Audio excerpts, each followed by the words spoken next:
Hi guys, welcome back to my channel. I hope you're having a great day so far and welcome to my holiday lip guide. I've got something for everybody in this video. If you don't like reds, if you have a fairer or deeper skin tone than I do, or you're just out of ideas and sick of doing the classic holiday red, I've got 5 different options for you, something different for everybody, for every preference. So without further ado, let's get started. So the first holiday Christmas festive lip that I want to talk about is one of the easiest to wear in this video, and it is one of the Fenty Cream Gloss Bomb. This is the shade Fruit Snackz, and what I think is so wearable yet still has that festive touch about this is that one, it's a gloss and it's not fully opaque. So it's not as daunting and as intimidating as like doing something that's super over the top bright, but it still has a real festive tone to it. And if you don't like reds, this is much more of a berry tone, which I still think is super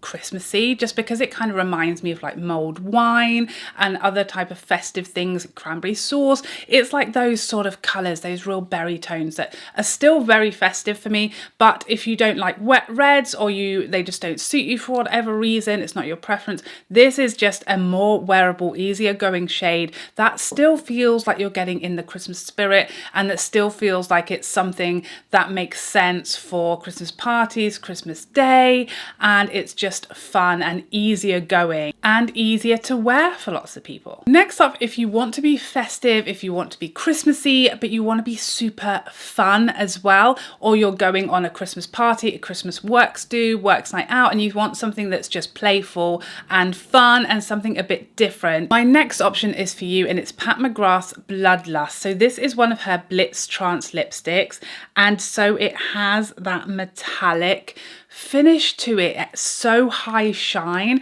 and that again, it makes it a bit more youthful, it makes it a bit more fun, a bit more easy going. It's easier to apply without a liner if you have to reapply throughout the evening. And for me, this is just perfect for like Christmas parties, holiday parties, even New Year's Eve, because it has that fun party finish, that metallic finish to it, just gives it a party vibe to me. Next up, the easiest to wear shade in this whole video is Lisa Eldridge's Cinnabar lip gloss. Now, I think the Cinnabar lipstick is also a perfect holiday option. It's something about it, because it has that red to it, it's still quite Christmassy, it's still quite festive, it still feels like a holiday type of color, type of shade of lipstick. But the gloss is just going to give you an easier option if you have fairer skin, or you are a bit color shy, or that one is too much for you, it's a bit too intimidating for you. The gloss is just, it kind of pulls more of the brown out of the colour than the lipstick pulls slightly more red. And obviously this isn't as full opaque as the lipstick, so again, it's a bit of an easier wearing lip colour, and it also is more comfortable if you don't like a matte lipstick. This is going to give you that more comfortable daytime easier option if you're going to maybe a Christmas lunch, or if your Christmas day is super chilled and low-key. Again, this feels festive, it has that Christmassy lunch feel, but it's not a red, it's something a bit different, it's something a bit easier to wear, and it's something a bit more casual. So if you don't like reds, and you don't like super vibrant lips, and you don't like a super dark or rich lipstick, this is the one that I would go for holiday. Next up, my recommendation if you are eating, if you're going for a meal, a Christmas dinner, your Christmas works dinner, or a conference. We used to have a conference in my old job every year about Christmas time, big Christmas dinner, and you don't necessarily get much opportunity to reapply lipsticks in this situation. So the recommendation I have for you, if you are going to be eating, you want your lipstick to stay put, not be all over your face, and not just fully coming off at the end of it, I would recommend the Charlotte Tilbury Red Wishes. This is like a classic red lipstick. This is in her Limitless Lucky Lips formula, which I'm a big fan of. I love this formula. It's very smooth, but it is matte, and it is really opaque on the lips. You get a really nice crisp line with it, but it's comfortable because it doesn't fully dry down. It's not like a liquid lipstick where it will not move. It will have some transfer, but it's much longer wearing than a gloss or a more satin lipstick, because it has that more matte finish, that more matte formula. it's going to be easier to wear during a dinner. It's not going to move around or smudge or completely disappear off your lips if you're having a meal. So because it's such a classic Christmassy red lipstick and it's quite bright, I think it's perfect for a Christmas dinner, especially like a work stew where you want to sit down, have a couple of drinks, have coffees, have dessert, and not be thinking, oh my goodness, where's my lipstick on? What does it look like? Is it still on my face? Whatsoever. And finally, of course, we had to throw in an absolute classic Christmas red option, and the option I've gone for is of course Lisa Eldridge's Velvet Ribbon. So we've got a few options here. Of course you could just go with her liner and her lipstick in Velvet Ribbon and you are going to have the most classic traditional Christmas red. This lipstick was named after the Christmassy velvet ribbon from gift wrapping, and it's just exactly that. It is the perfect holiday Christmas classic red. And if you want to add a more modern twist, of course you could put the gloss over the top, and I feel like this just takes it from like a classic holiday traditional red lip to something a bit more fun, a bit more modern, maybe a bit more youthful, and certainly a bit more comfortable on the lips if you're going for a long party and you want to have a bit more shine to the lips, bring a bit more life to the face. Then I would of course add the gloss over the top and just go all out.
So there you have it. Those are my recommendations for my 5 favourite holiday, festive, Christmassy season lip combos, lip products. I hope you found something that you would love to wear for your Christmas party or your New Year's Eve party or a work stew or just around the table on Christmas Day. I hope you enjoyed this video and I'd love to see you in the next one. Otherwise, take care for now. Bye bye bye bye bye.